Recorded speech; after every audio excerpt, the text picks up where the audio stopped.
Hi, Randy.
Hello, everybody.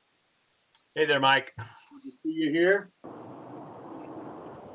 Hey, it's Danny with Interstate. Hi, Danny. Thanks for joining us. How's it going, everybody? I'm sorry?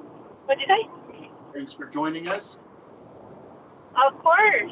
Thanks for having me. Absolutely. Hi, Sadie. How's it going, Greg? I'm good.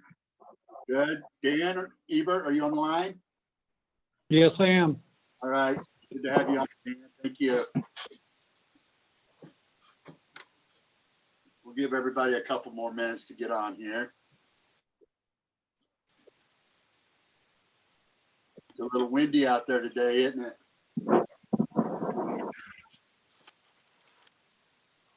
It's a blowing. It is. We just put the umbrellas down before they flew away. We just did the same thing. Mayor, did you get the word about the wildfire up behind the old middle high school? It's just the units are responding to that. Yep, I did get a text about that, so I do know about it, yes. Okay. Thanks, Andy, for letting me know. You know any details on it? I don't. I saw some video footage on the CDOT camera, and it looks like it's up the hill a little bit.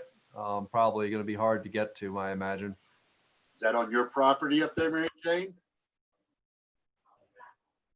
Nope, it's not. How dry is it back there? Oh, Is it really dry? yeah, it's pretty dry. Yeah, That's scary. it So is. it's just up from the old middle school? Yeah, So that's the old high school, yeah? the old high school. Yeah. Going back a few years? It'd be a shame for that building to burn down. It's actually it's actually more behind the Forest Service building. Oh, okay. It's gonna be hard for that building to burn down. That's been talked about, Chip. Yeah, the fire hit this thing, it's still not going to go anywhere. Hey, Mark, good to see you on. Gareth, Thank you. Appreciate the invite. hi, Rachel. Did you get my email this morning, yesterday?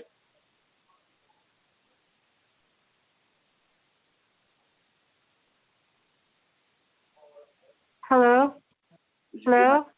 yeah, did you get my email this weekend? I did, thank you. I just sent you a response right as you asked the question. Thank you. I'll take a look at that and reach out to you.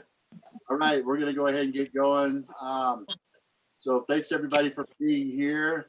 I guess what we should be talking about is how it went this weekend, or even all the way back till last Wednesday, when everybody was allowed to encroach out into the right of way, set up tables, bring us merchandise. I think that should be our first topic, with some other ideas of what we're going to do to start continuing to adapt, manage what we're doing here. If everybody doesn't know, we have a couple of the people on from Interstate Parking. We can ask them some questions and get an update of how they felt that it went, what they saw, and what we may need to do with managed parking as we keep moving forward. And then we'll talk also about a little bit about some of the comments that John Cain's been deflecting and hitting back with, and maybe even some misinformation or underinformed people that we want to try to help get the message out of what we're doing, why we're doing it, and what we can do to work with them to make this whole thing even better than it started out. So I'm going to open up the floor now. Just who would like to take a minute and give their perspective on how this is working and what we saw this weekend. We had some clouds and a little bit of rain on Saturday, and what we did to accommodate that happen. So the floor is open. Who would like to speak first? Okay, Steve, you're up.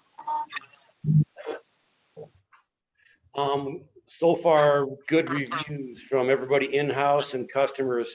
The servers are enjoying working out there, change of pace, and I haven't heard anything negative yet. I mean, everybody seems to be enjoying it and wants it to continue, and it'd be fun to get more stuff happening on Main Street here.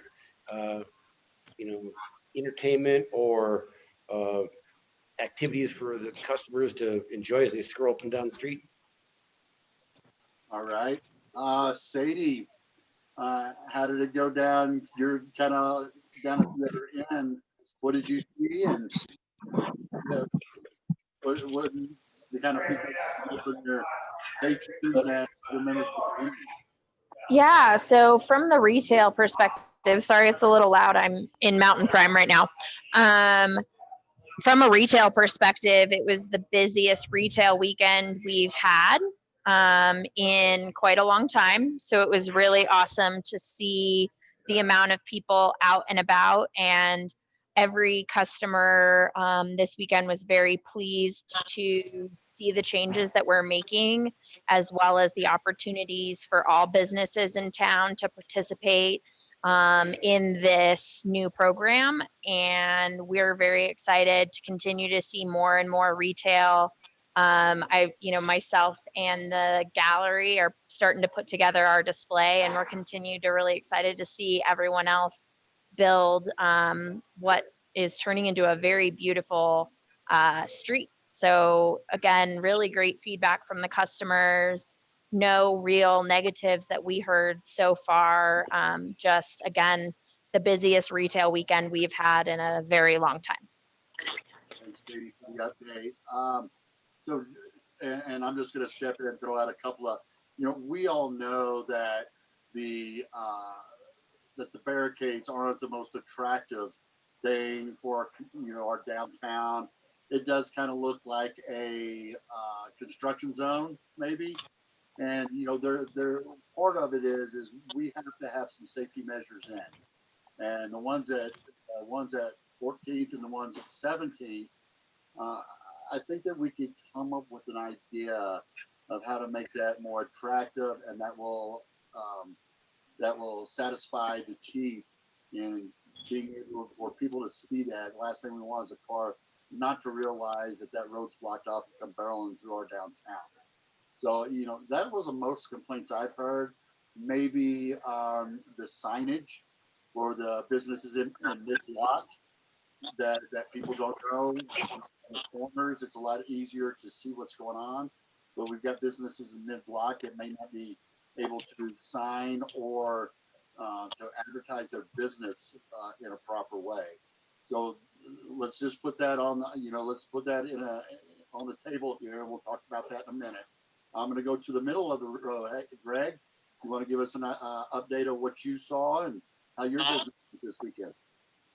Well, we're a little bit behind. We don't have our tents up. We do have one order and our paperwork still. We're hopefully going to get there soon. Looks like everybody outside was definitely enjoying themselves. We had a real solid weekend, even though we do have the garden in the back, so we do have some extra outside. Hey, Greg, you're cutting out real bad, Greg. Sorry. Overall, really good weekend, and we're a little bit behind on getting our stuff done. Okay. So I'd say it was pretty solid, and it looked like everybody was having a good time. Like Steve kind of said, that people are enjoying themselves and treating it everybody really fair, and even people that don't have masks, everybody's super polite. So it's been working out pretty good. All right, that's good to hear. Let's see. I was hoping that Linda would have been on. Lindsay, give us an update. Yeah, we had a great weekend. The only thing I guess I have kind of noticed is we're down about 70% over last year before 11 o'clock. And so I know a lot of our morning traffic and our breakfast traffic, and I don't know, like with Frothy Cup and the Westbound Coffee Shop, how they feel. But people tend to kind of just drive up, run in, run out. And so we've definitely seen a major decrease in our morning sales. But, around lunchtime, we definitely seem to pick up. So, yeah, that would be my only thing. If there's any way that people could, like, maybe it becomes a one-way street until 10 a.m. or something where people can get in there and get out quickly. Otherwise, yeah, I think it's working great. And then also with signage, maybe if we're allowed to put up some approved banners or something at the end of the streets, or just so, because the detour signs definitely are kind of misleading. All right. Yeah, we need to talk about that, Lindsay. And that's what this exercise is all about, is getting input and all of us putting our heads together to see what we could potentially do. Randy, how was the coffee shop? Over the weekend, it was actually pretty good. And again, for town, I look at the coffee shop as a good barometer because we didn't lose any seats going to 50% capacity because we never stocked up. So I kind of have a little bit of an apples to apples look to last year. And on Saturday and Sunday, both days, we ran almost exactly 90% of last year. For the week, we were about 70% of last year, but the weekend was 90%. So it makes me feel like at least on the weekend, they're coming back. I want to see that validated on the weekdays. I haven't seen it. But, the weekend from our standpoint, I'll take 90% of last year, given the circumstances, any day. All right, that's a good update. I'm going to say something, and everybody hold on to their seats because everybody's going to probably react the way that I reacted. I was speaking with our city clerk this morning, and we got our sales tax numbers back for April. We were up 10%. We were up 10% citywide. Are you saying up 10% over March? No, no, over last year, same month, April. Well, you didn't get it from me. But isn't that still two months delayed? Is it actually the month of April or is it the month of February? No, April is reflected in June, May, June, 2 months. So when we get our June number, when we get the report in June, that reflects April's numbers. Mike, who's contributing all of that? Who's contributing all that? Because we had at least a $300,000 loss for our business alone. The only thing that we can put it on is the marijuana, the alcohol, some of the businesses that continue to work, and then Safeway. I think Safeway, their sales must have been, I don't know. I mean, I know that it was affected, but McDonald's was still doing their drive-through. So was Starbucks. Those are a couple of the bigger revenue generators for sales tax in our community. Yeah, it's amazing that everybody needs their weed and alcohol, but they can't get married. It's just amazing. Hey, Mike, what you're saying is interesting because one, it's surprising. I mean, I didn't even give you $100. But some of the economists that I've been reading have really saying it's the small businesses that really got clobbered through this. The big businesses really held up very well. So your Starbucks, your Safeways, your McDonald's, your gas stations, the bigger contributors probably contributed. Yeah, it's hard to imagine because, we were closed you're talking April, right? Is that what you said? Right. Because we were closed all of April with zero sales. So, and I know a lot of all the gift shops were closed. It's just, I was closed. We were down 90%. Yeah, I don't see the same numbers. I'm looking at the sales tax report right now, and I'm looking at May was down 19%, and then June is up 5.5%, and only a 3% increase year to date. Now, John, you have that report with you. Can you share that with us?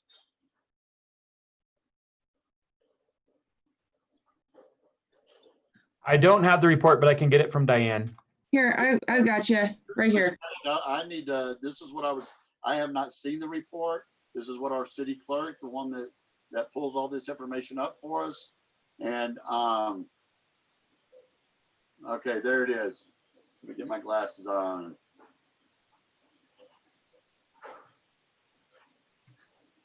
So last year. Is this for the county? No, this is yours. Okay. Okay, see where you see where it says June there, 2019 column F, and then 2020 June, which is, like I said, reflects back to April's numbers. Just like April's numbers is actually February's numbers. So last year we had 176,000. I don't know why she said 10%. Month to month, 5%. So we went up 3%. I'm sorry, I thought she told me 10%. Mike, it doesn't make a difference that they're great numbers. We're up, so we didn't lose anything. Now, of course, on the flip side of that, we're going to see much different when we start seeing June, July numbers is where we're really going to see the difference because of the 50% and You know, just trying to get it back when those are our, if you reflect down, so July, look down at September. Last year we were at 393,000. So those are the ones we need to keep an eye on these next few months, because those will reflect our summer months. Right. Mike, and just to make sure I'm looking at it right, May is down 20% from the prior year. I mean, that's month to month. I'm sorry. Right. 3.5. Okay. So May, if you look at May, column F, 19, we had 232,000, and then 2020 of May. Well, but these, again, this May is really March. The number you see under the May column is March numbers. They run 2 months behind. Oh, okay. So March of 19, we did 232. March of this year, we did 186. So we were down 19.78%.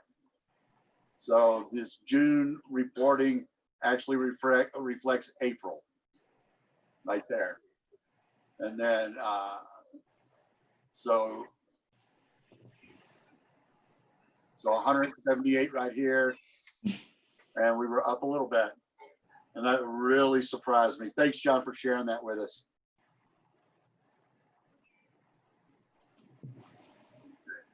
So where we thought we were going to be, you know, way down.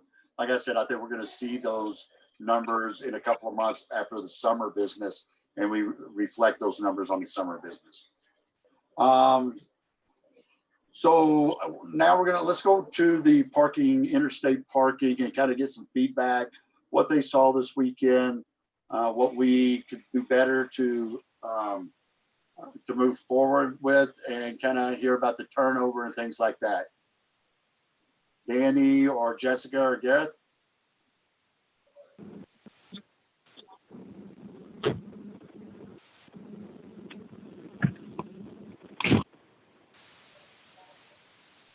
Hey, it's Danny. I thought Gareth might have been on. But yeah, we actually saw on Saturday, we had a total of just right around 200 transactions. So we had our team out in the lots, just kind of informing people. You know, now we released a QR code, kind of a scan to pay, that's our touchless system. So people don't have to stand at the kiosk and fiddle with the kiosk or touch the kiosk or anything. So we saw a huge success in that. And then on Sunday, we actually had a total of about 400 transactions. So we saw obviously double the usage on Sunday, and town was busier. The lots turned about 3 times on Sunday, which is really great news. But we didn't have any complaints or issues on Saturday or Sunday.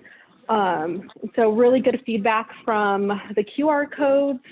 I think a lot of Parker's customers really liked that feature versus having to walk up and touch a kiosk. So yeah, really great feedback throughout the weekend. All right. Did we see the problem where we were at capacity and we couldn't get a parking place, or did that not happen? I'm sorry, can you say that again? It was kind of quiet. Did we see that we could not get that we were at capacity and there were no parking places at all, or was it turning over where people could actually find a place to park? Yeah, no, we saw a great turnover rate. I don't think at any point that it was at 100% capacity. Okay. Good to hear. Anybody on the line? Yeah. Or on our meeting that saw something that we might want to tell Interstate about, that we might want to think about?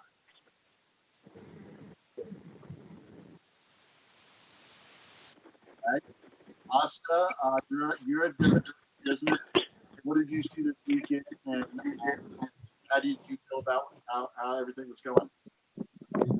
Can you repeat the last half of that?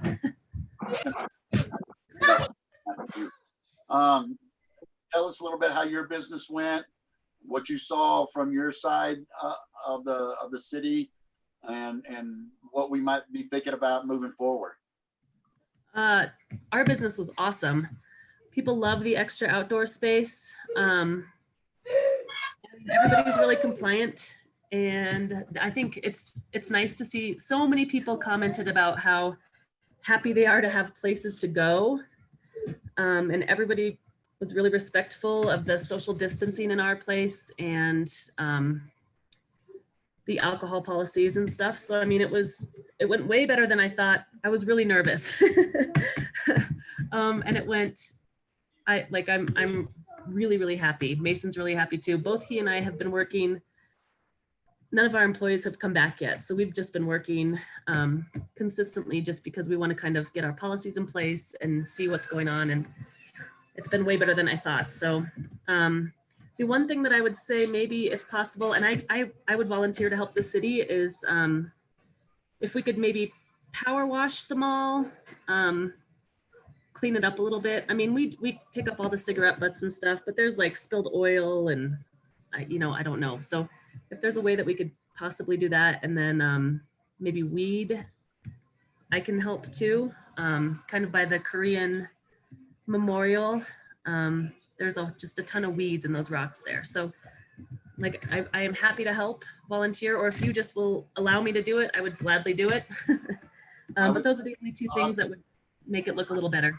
So I actually, Randy and I walked over there on Saturday morning, and I know exactly what you're talking about.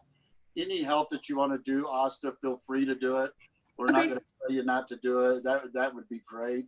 It'd be helpful to our city crews, and to get our downtown looking, what we want it to look like, and so yeah, anybody that wants to help do things like that, that'd be wonderful. okay, perfect.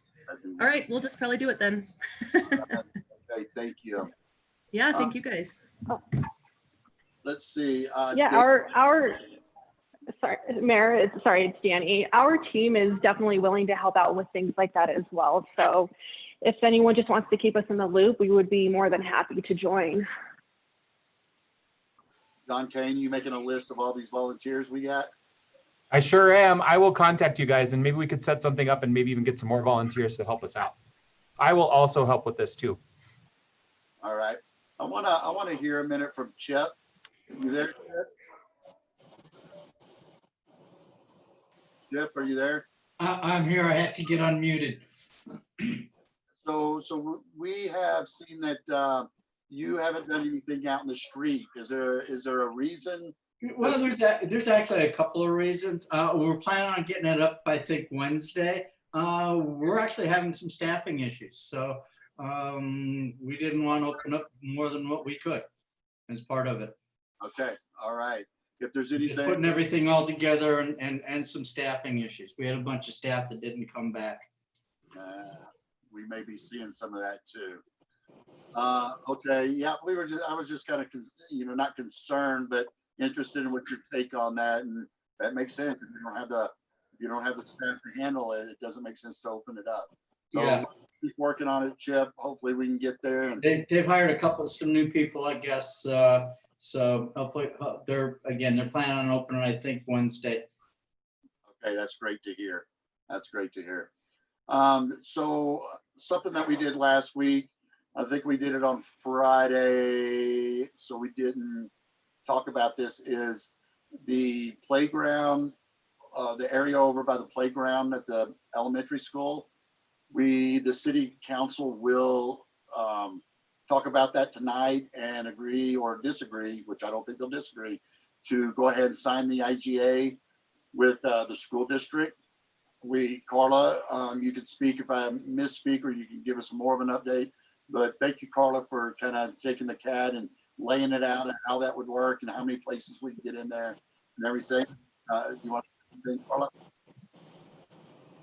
Sorry, we've been painting a playhouse, so yeah. So we have I guess you guys are voting on it tonight, and then it'll go to school board tomorrow night or Thursday afternoon. Sorry. And I think most of them are aware, so I don't think that there's going to be any issues with that. And we should be good to go. And then you guys will have it from, I think the agreement says June 15th to August 15th. And at that point, it is going to be a playground.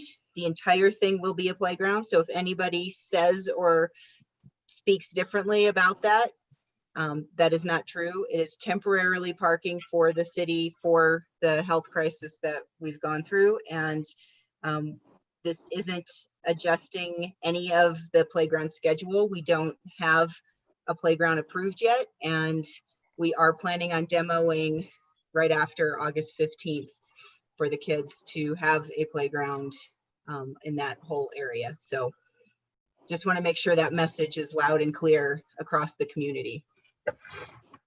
All right, thank you, Carla. Thanks for helping us get that pulled together. We appreciate that. So that will be employee-only parking.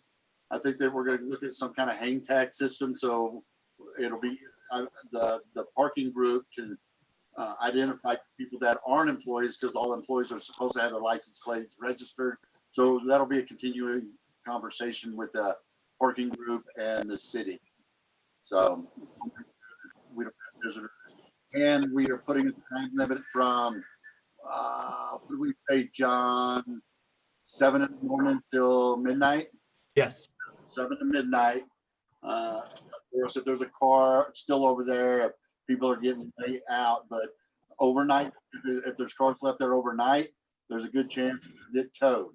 So we were talking with Chief on that. He feels that should be something that we should do. So residents around the area and things like that don't try to use that as their personal parking.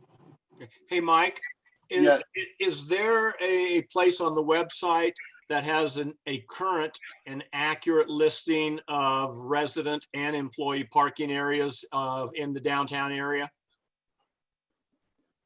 John? The interstate website has just been updated. That's a good question for Danny. I'm not sure if we should, Danny, do you know what the status of that is?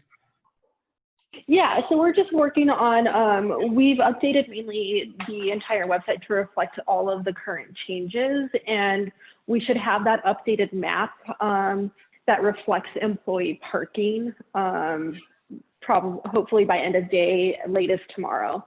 Okay, because the reason I'm asking is because I have employees asking where they can park. And while I remember last year, I know that that's not 100% accurate for this year. So I just want to have a place where I can send them, or a place where I can print a copy off.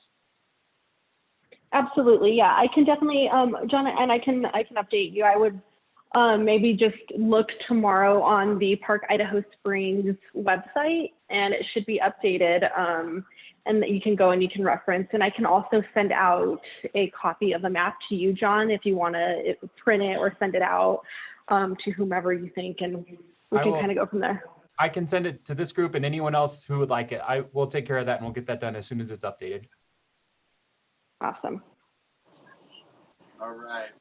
One thing to note is it's 25 spots is what we were able to easily get in there. So just so you guys know. All right, thank you, Carla. So some things that, like Steve was talking about that we can throw out. Steve put out some cornhole targets, and I think there were some people using it. I think that's a great idea. And we want to come up with some other creative things to entertain, if you will, our patrons downtown.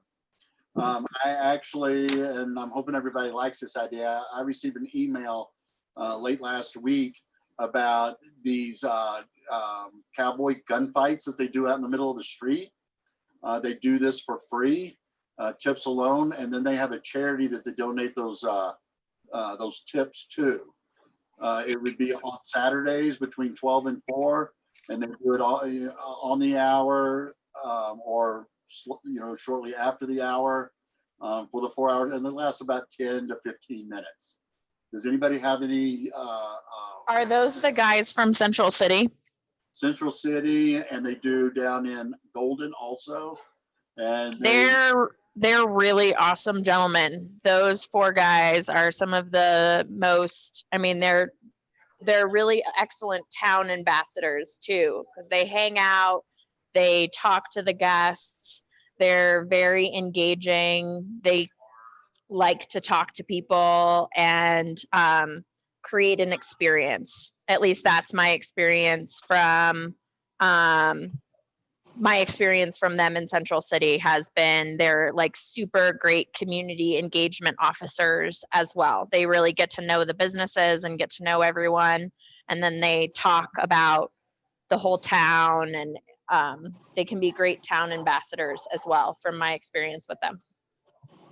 Thanks for that, Hey, Sadie. hey, Mike, a question kind of for everybody. Is anybody aware of any other towns that are already doing, kind of the marketplace concept, so we can look at pictures and see what they're doing, especially with how they're blocking off the streets?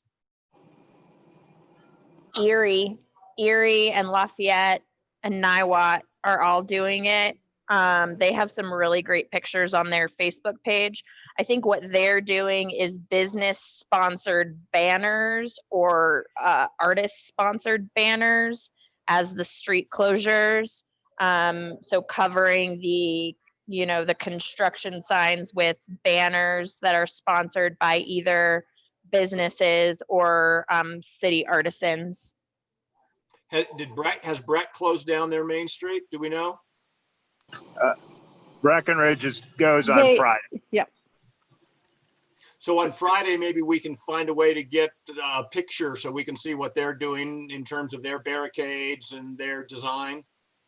Yeah, I'll be there. Gareth, yeah, you've got people up there. So if you can shoot pictures down to John, he can distribute them. Yeah, I'll be there. It's Gareth. I'll be there on the weekend. So I'll take pictures and send them to John. Great. John can look around at those other communities. So, sorry, can I just say one thing too? Sorry, this is Asta. Sure.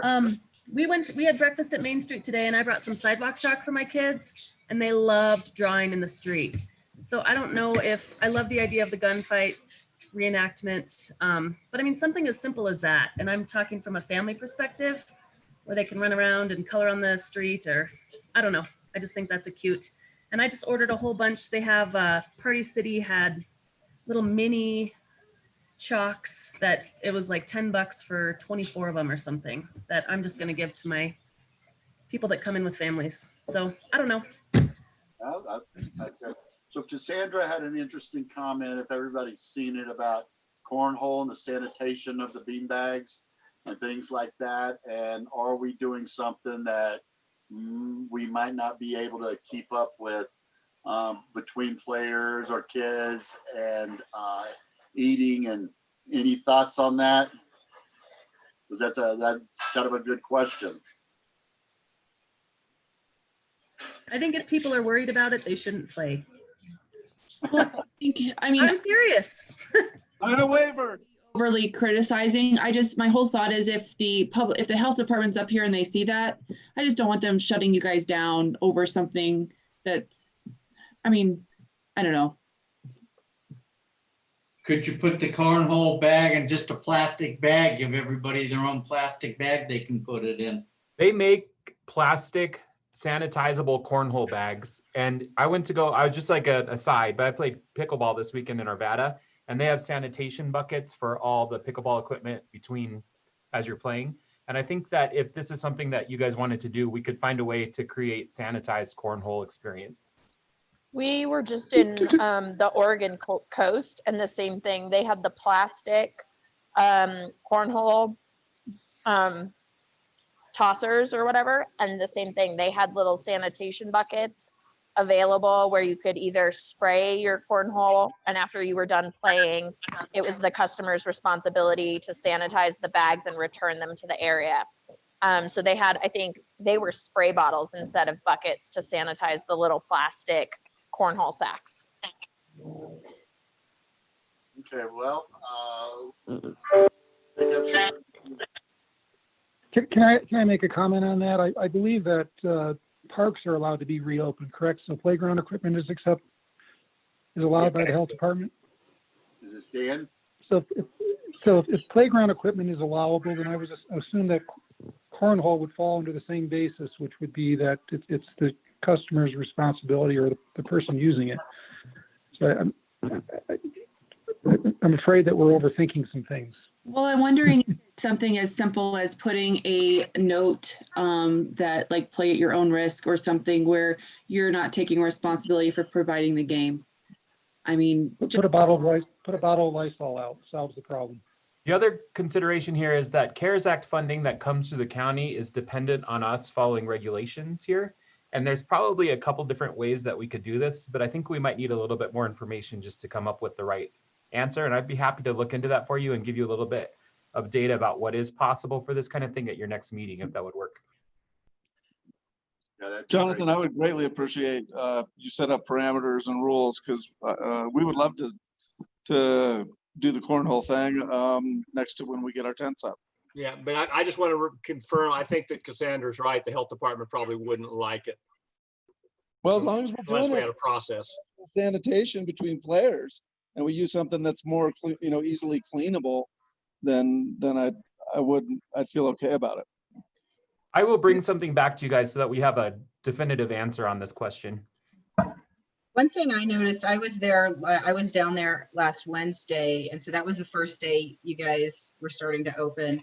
And I would have liked to see more hand sanitizer. I know Tommy Knockers had it when you walk in. You had to actually walk in to get it. I would have liked to have seen it out on, I know out on the tables is a little bit hard because you're not supposed to have things out on the tables, but it's hand sanitizer. So, I think it just, as more people come in, maybe it's as simple as putting out hand sanitizer near the games or whatever, you know what I mean? I'd be certainly willing to do that too. John, what I'd like to do is, why don't we look at some hand sanitizer stations? Because we'll be working with the county, the city will, and some reimbursement for costs associated with this virus. We're going to do things like hopefully the additional trash cans, and maybe these hand sanitizer stations throughout the city could be something that we could get reimbursed on. There's a couple of other items that we're going to look at. I don't know. We're going to try for everything, anything that's affected the barricades, everything, that we can get reimbursed. And we'll be working with the county on this.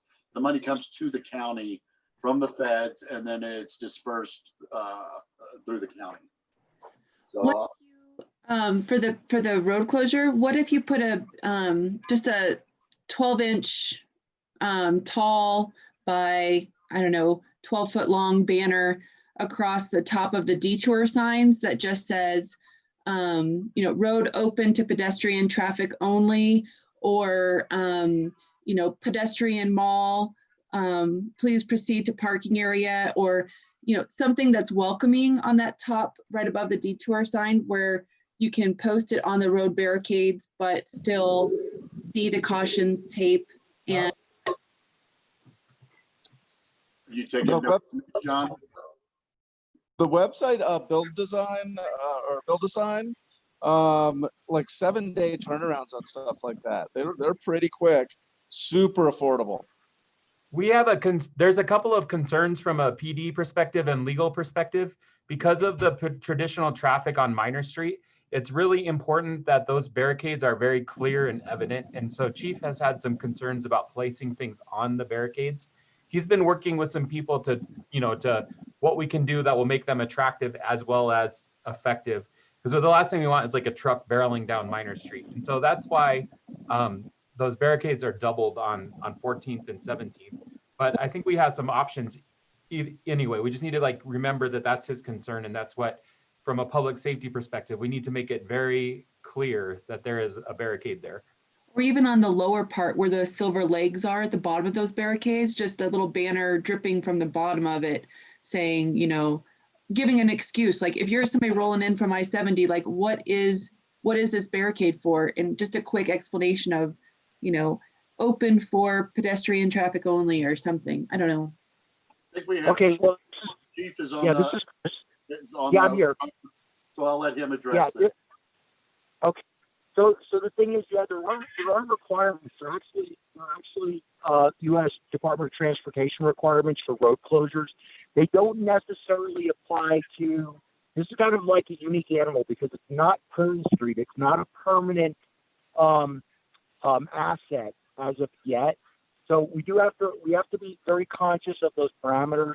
The thing we cannot budge on is those barriers must be immediately removable so we can get a ladder truck down the street. So that's the most important thing about the design. And at least for the time being, I know they're god awful ugly, but we need hard closures at 17th and 14th Street, like Jonathan cited, because we don't need somebody, wrapped up in their muscle memory, coming up Piner from the east, just running into those barricades unless they are very distinct. So we're flexible. The thing about the barricades, and I hope you all will appreciate this, you could have opened last week or you could open 3 weeks from now. The thing is we get the most immediate solution to facilitate the stores opening up. So I think we're flexible as to what the barricades could look. And with that, I'm actually, the Garden Club has reached out to me, and I'm hoping to meet with one of their members here either this evening or tomorrow. And they sent some pictures of some ideas, and I'm going to get with them to see how they can help us design some of these things. Now, these would be the mid-block barricades, not the 14th and 17th. That Chief's referring to, that we need to keep those in place for now. And the mid-block ones could be on wheels and make sure. Also, what we talked about in our morning meeting is getting some bicycle racks to put around. We may see some more bicycle traffic into the downtown, so we're looking into that. Chief said that he would look into that for us, so that's in the works. Another thing does anybody have any more comments about that before I move on to a different topic? Mike, does it make Go ahead, you go first. Okay. If there's money, I don't know how much money there is for, you were talking about the hand sanitizer stations and that kind of stuff. Is there money, could that money be used to put like bollards, that removable bollards in on those end streets? I don't know what the cost would be to that, but then anytime we have a road closure on Minor Street in the future, you could just pop those removable bollards on or off as needed. So that might be an option that's much better looking. Okay, yeah. John, jot that down. We'll take a look at that as well. Good idea, Carla. I have one more.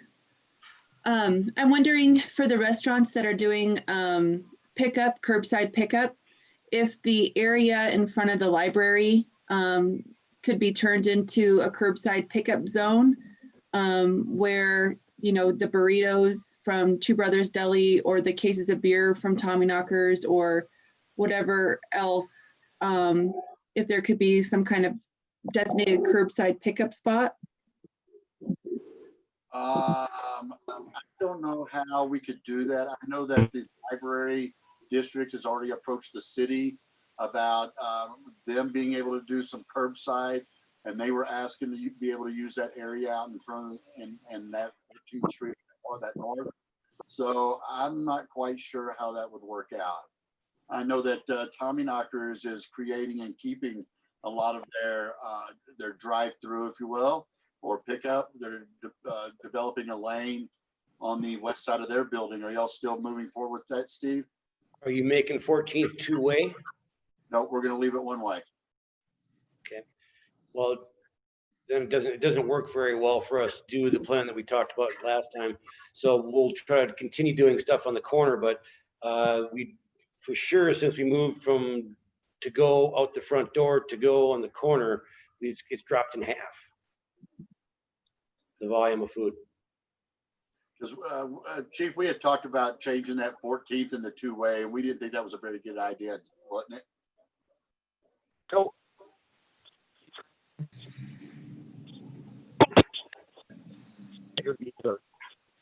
We can't hear you, Chief. Cutting out.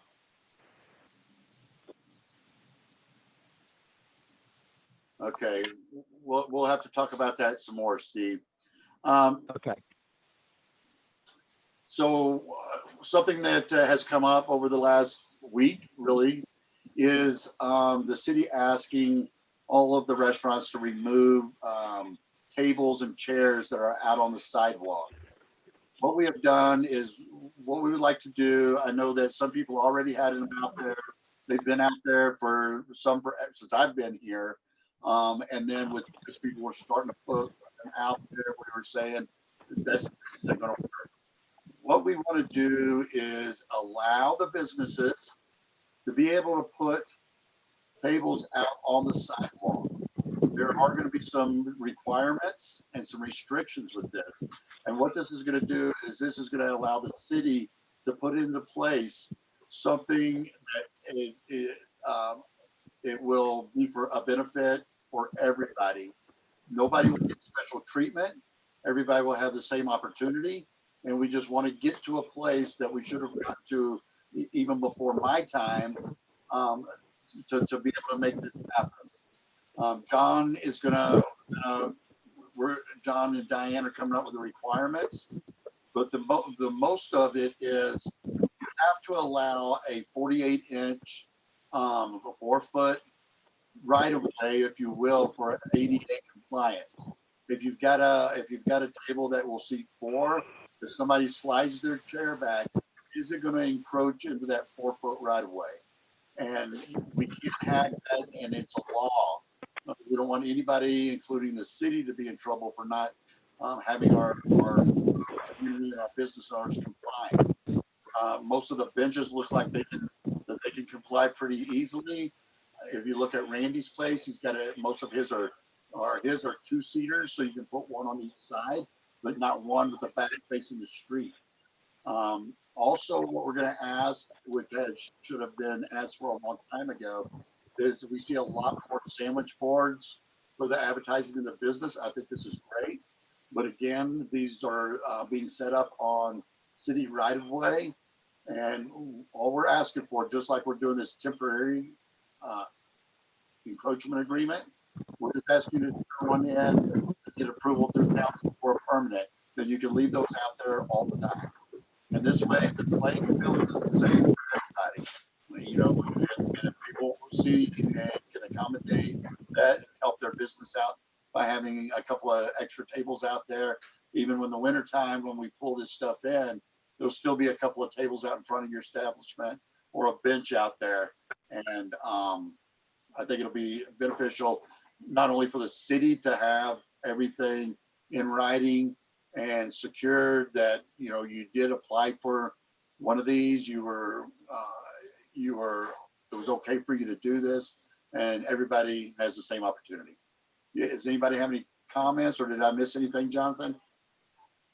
I just have a question on my understanding was the 2 feet in front of each building is owned by the property owner, or that's considered part of that property? You know what, Lindsay, I can't answer that question. We would, somebody would have to do a survey and prove that, because the only ones that I know that 2-foot or 3-foot applies to is the ones that have insets to their building.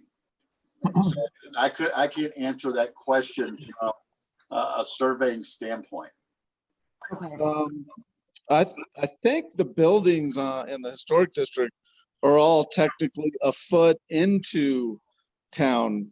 At least when I was looking at doing some stuff, the actual determination, at least on my building, is that my building is actually on town property by a foot or something like that. That is mostly the case. That's why we rezoned the historic district last year, so that all the setbacks that businesses didn't have to comply with, like a 5-foot setback, because it's impossible. Yeah, there are no. Yeah. Mary Jane, you were going to say something. You're a building owner and property owner. Do you have a survey of that stuff, or you and Chip were here when they did the downtown improvement district? So maybe you have some insight of how those sidewalks went in. Oh, yeah, I know there are no setbacks. Well, the business owners paid for the sidewalk, but it's owned by the city. We do not own the sidewalks. So you're saying basically the front of the building is where your property, that's your property. That's it. Nothing beyond the face of the building. Correct. And that's my recollection also. And I think what was being talked about as far as there are a couple of buildings that are actually set back a little bit. And that's, you know, again, they're set back off of the property line. So. You know, the Buffalo and westbound down property does extend out from the building onto the sidewalk. It's a moot point. It doesn't really matter, but each building is different. I know that 1424 and 1428, the property line does extend out from the building. So Lindsay's statement is right for her incidents. It might not be for every building. Okay. So we should talk about this offline, Lindsay. It's just going to be, there's still going to be that 4-foot rule. If you can't meet that 4-foot rule from where anything you set out there to the curb line, we won't be able to do it. But let's look at it. Sure. No, that's totally understandable. Okay, thanks, Isla. And with that, we're not requiring if you get your encroachment agreement into Diane or Wonder at the city, we're not going to require you to take your stuff down, then turn it in, and then set it back out. So anybody that's already has something out there, you know somebody that you can. I know Josh couldn't make the meeting this morning. If somebody would maybe discuss that with him, and you know, again, this will put everybody on the same page, and there won't be any why do they get to do it and we don't. So we want to make it the best and possible for everybody. All right, we're getting close to the end. Rachel's on the line. As we know, and I advocate every time for Rachel's business up there, Blackstone's River Ranch, the event center and the wedding venue. You know, we can't push the county commissioners enough to try to get a variance prepared to turn in and try to get some kind of relief for small capacity venues. I firmly believe this isn't a Red Rocks amphitheater. It's not a Pepsi Center. It's not even an Ogden concert center. So Rachel, I'll give you just a second to kind of tell us what you've done up at your business up on 103 and kind of let everybody know where you're at and if you have any updates on maybe what the county might be doing, because our policy committee meeting's not till Wednesday. Sure, thank you. Well, this weekend we had a soft opening to operate under our tavern license legally as a bar. And it went very well for scheduling it 2 days in advance and doing virtually no marketing except a Facebook post. But we don't want to be a bar. We're not a bar. We love bars, we support our bars, but we have no interest in operating as a bar. We are doing it solely out of desperation because we have gotten zero consideration from the county to date. And I spent a month working with Chuck Harmon on one submittal, and then separately, the first submittal was for small venues, and the second was reinventing the initial submittal to be considered as an outdoor private property or an outdoor venue or an outdoor space, whatever it was. I received a response from Amy Saxton that it was a mistake to classify try to classify our venue along with places of worship. And so the county chose to remove small venues and agree to submit on behalf of places of worship. I asked why, And that was the only response that I received, was that they chose to remove it and it was a mistake to submit it as such. I asked if they would consider outdoor venues and they said not at this time. I have had 2 separate of our couples call the county directly and ask them, and both of those couples got the exact response that the county did not plan to address small venues anytime soon. The exact quote was anytime soon. So I have begun reaching out to everyone I can contact at both the state and county levels. I have begged the county for an explanation as to why they will not consider it. And to this date, I have not received any response. So I'm escalating things as much as I need to get somebody to wrap their brain around the fact that they need to represent our business. They need to advocate for us. And if they are going to serve the public in their current role, they need to be held accountable for a response. And I'm very passionate about this. Obviously, you can probably hear in the tone of my voice. I don't understand why they're committed to weed shops and liquor, but our venue cannot be considered whatsoever, as it's 100% outdoors for our events. So I hope to get a response. I've been told that I should have a response by Thursday, but I also was told that 3 weeks ago and 2 weeks ago. So I don't have a lot of faith in what they've been telling me. All right, thank you very much, Rachel, for your update, and keep me informed of what you're hearing. I'd be very interested, and I will bring this up again on my Wednesday meeting with the policy committee. Thank you. So we're one more thing we've asked. Cass has asked about our 4th of July and what we're going to do. We have postponed the fireworks and moved that date to our November date, and hopefully that we can do them then. All the bands have been canceled. We needed to when this was going on and being uncertain on when we were going to be able to gather again and get some relief from the social distancing and everything. We needed to do it immediately, so we, I believe, got 100% of our money back.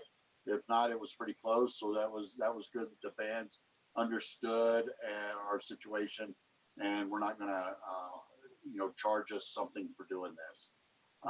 As to start planning an event for 4th of July with the unknown right now and the gathering and the social distancing, we have kind of taken a stand at the city that an organized gathering would not be something that would be good for us to do, not only as a city, but other entities within the city. So that's kind of where we're at on that, Cass. And as we continue to move forward and see how the orders evolve a little bit and the restrictions, how they loosen up over the next few weeks, we could talk more about what we would allow to happen and what we still can't do. Well, so I asked that only to open up the conversation to say, I reworded the event on our event page to basically talk about bringing your family up for an afternoon to enjoy shopping, dining, rafting, talk about the things that they can do. And I'm almost wondering, instead of like an organized event like you're talking about, if all of us pull together on our business pages, on our Facebook pages, and just say, come visit us, and spend a day with us, or, figure out a way to do it where we're not promoting an event, but we're still driving that revenue into the economy somehow. I mean, we were told by kind of the what we were told is that with this CARES Act funding that's outstanding, if people gather kind of organically, it's different than if we are organizing a gathering. And there's money that's at stake here for for reimbursement through the CARES Act for that reason. And that's why we were trying to be kind of careful about how we organize these kinds of efforts on a grand scale, both for special events and just bringing people into town. And Cassandra, anybody on their website, they've got the free right to advertise how they want to. As long as, you know, we're having fireworks, come on up. And so it's kind of a fine line of how the city could get involved. So I'll add too that the like Easter Seals Handy Camp is looking at possibly doing like a drive-in movie kind of thing. Georgetown's trying to figure out if they should do some kind of, you know, town decorating event. I wonder if Idaho Springs should have a town decorating event, or, you know, something to help us remain patriotic. You know, I'm really digging, guys, to try to figure out ways that is going to make us unique in this time, but keep us safe, and the safety of our business owners, our, you know, employees, and those visiting the area. Just throwing ideas out there that I've heard to you guys. You can do with them what you want. I'm here if you need me. All right, thanks. One last thing, I did receive a message from the operator over at the Easter Seals camp.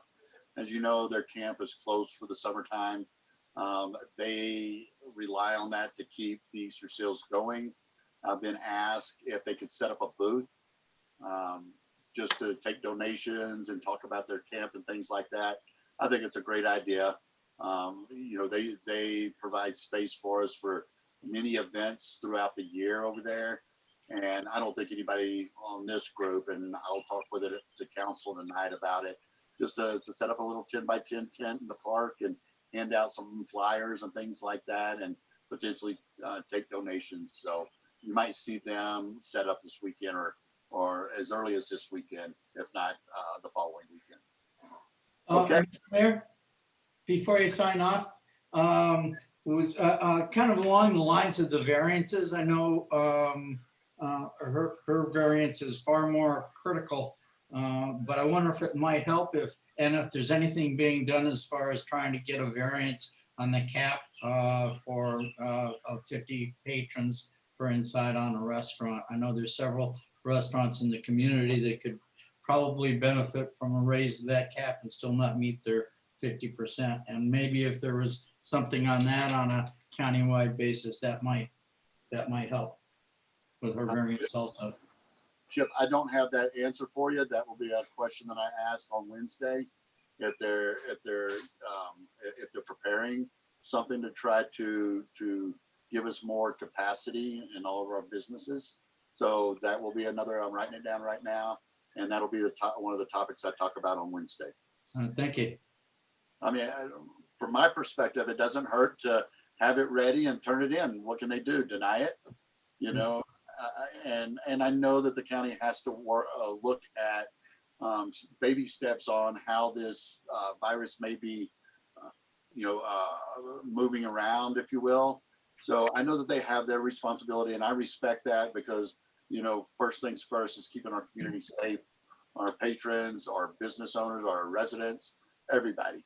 So that's why the county health department, I know, is staying on top of that, and we're just going to kind of have to lean on them and what the data that they gather to try to move forward with the loosening up all of those restrictions. I know that there's several counties that have petitioned and gotten those variances. I know Fort Collins has gotten a variance to get up to, I think, 70 instead of the 50 number, but so it is happening.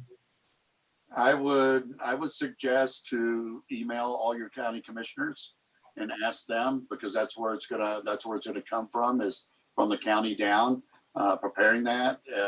You know, the city and municipalities throughout the county don't have that authority to prepare, submit. We can do input.